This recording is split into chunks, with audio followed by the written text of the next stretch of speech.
sebelum tewas. Luka-luka yang dialami oleh Brigadir J disebabkan karena kekerasan senjata api. Namun pengacara keluarga Brigadir J, Kamarudin Simanjuntak, mempertanyakan hasil autopsi tersebut. Ia menyoroti sikap tim forensik yang tak menggelar konferensi pers khusus. Kamarudin juga menilai hasil autopsi ulang ini bertentangan dengan penjelasan Kepala Biro Penerangan Masyarakat atau Karopenmas sebelumnya. Ya, itu tadi saya penegasannya seperti ini, bahwa kita sudah lakukan pemeriksaan sebaik-baiknya terhadap tubuh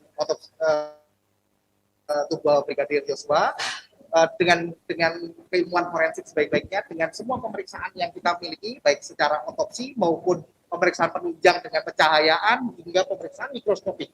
Semuanya tadi kita sudah sampaikan dalam dokumennya, sudah kita berikan kepada Barreskrim, dan semoga ini bisa memperkuat, memberikan keyakinan buat penyidik sebetulnya luka-luka yang terjadi seperti apa, ada di mana saja, supaya tidak ada lagi keraguan-keraguan bagi penyidik tentang kejadian ini.